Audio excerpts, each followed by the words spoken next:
Okay, possession. This is the fourth and final most common type of question in the grammar and punctuation subsection, the left half of the English test. And again, these are all mixed together. It's just the boxes that we've got on the handout, grammar and punctuation over on the left.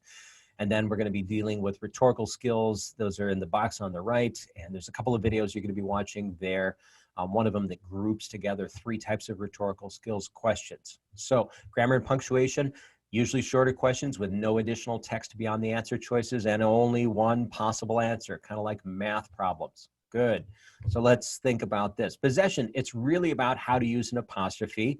And we can use an apostrophe to show possession, and we can also use an apostrophe to connect 2 words and create a contraction. Now, that's technically not a possession question, but we just call these possession questions. I suppose we could just call them apostrophe questions. I don't care what you call them. Just get them right, right? There aren't a ton of these. There'll be a few of these, maybe 1, 2, 3 per test, but they're easy points, gang. And I see too many great kids missing these. So let's talk about possession first.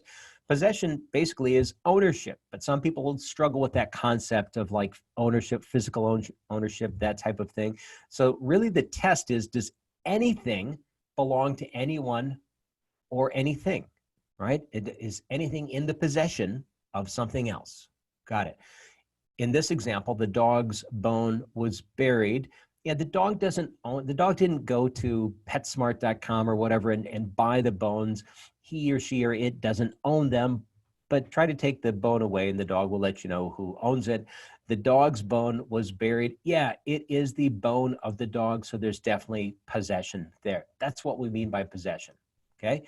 You can have singular possession and you can have plural possession, and this is where it gets a little bit tricky. So look carefully here. Please pick up the dog's toys. Which one did I just read? Did I read the left side or did I read the right side? You can't tell. Let me read it again. Please pick up the dog's toys. Oh, I was moving my eyes around. You still can't tell. Well, you can't tell because they're pronounced exactly the same. And so I need some other context, right? And they wouldn't ask you this question unless you knew from the rest of the passage if there was one dog or multiple dogs. And it doesn't matter if there are 1,000 dogs or 2 dogs or 17 dogs. All of that's going to flip over to the plural side. Okay, singular is easy. I take the singular noun, I add an apostrophe, add an S, boom, I'm done. Plural is a little bit more difficult. All right, I've got a plural noun, which is, in this case, it's dogs, D-O-G-S, and then I just hang the apostrophe there. Well, and I should have added that to this slide. Plural noun plus S plus apostrophe. So the apostrophe goes on that side as well. Let's keep going. Don't use an apostrophe to show the plural form of a noun. People do this sometimes. They say, I'm going to go to my friend's house, and they put an apostrophe in there, but that doesn't work. And so again, here's 3 ways to say friends, and you wouldn't be able to hear which one I'm saying, so you're going to need the context. The first one is just multiple friends. I have lots of friends. The second one, possessive form of a singular friend. Let's go to your friend's house. And yeah, let's is a contraction. We'll get to that. And then the last one, friends, possessive form of friends. We'll be at one of our friends' houses, right? One is singular, but in this case, the houses, we're talking about multiple houses there. Possessive personal pronouns don't need an apostrophe. So the pronouns, for instance, me, you, she, he, they, we, the possessive form is just the possessive form. My, you, yours, she, hers, he, his, they, their, we, ours. No apostrophes over there on the right side, gang. You have to watch out for those. There are some traps also, things like this, right? These are homonyms. They're words that sound the same. They are, location, possessive form of they. There's a handful of these. There's not a lot, but these are just things that we need to be aware of because it's really easy to mess these up. This is the trickiest one, and this is the one that you see the most. It's, and it's.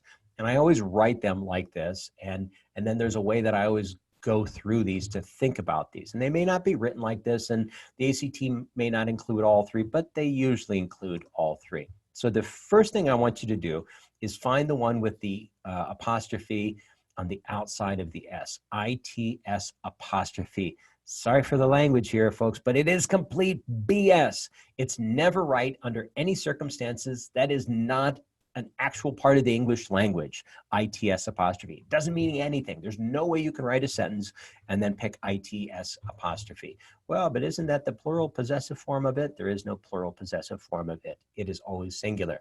So I identify that one and I get rid of it right away. Okay, a little bit mad about that.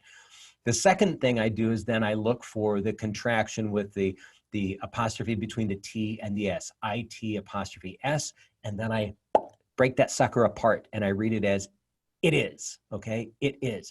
It is, it's. All right, if that makes sense within the sentence, great. Usually it doesn't, and usually I end up going to this third choice, ITS, which is the possessive form of it. Whoa, whoa, whoa, Tom, you just said I got to add an apostrophe to show possession. In most cases you do, but you don't for this, all right? It's a personal pronoun. We're not doing that. And this is just an exception to the rule. IT apostrophe S is not possessive, right? That's the contraction. The third one, ITS, that's the possessive form of the word it.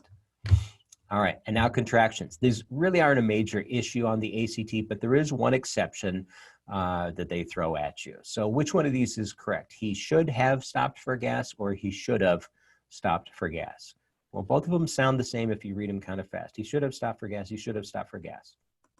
The one that's right is he should have stopped for gas, and it's never he should of, because you're not saying of, you're saying have, H-A-V-E, should have, but that gets contracted down to should have, and sometimes we're hearing should of. So be aware of that. Should have, would have, could have. Those are never going to be right with the OF. Of is a preposition. That's not at all what we need here.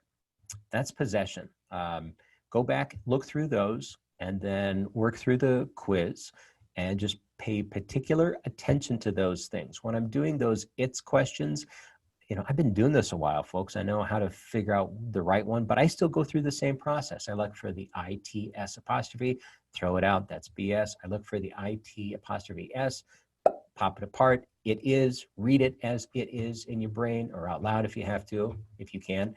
And then the ITS, possessive form. That's what we're doing. Take the quiz. We'll see you later.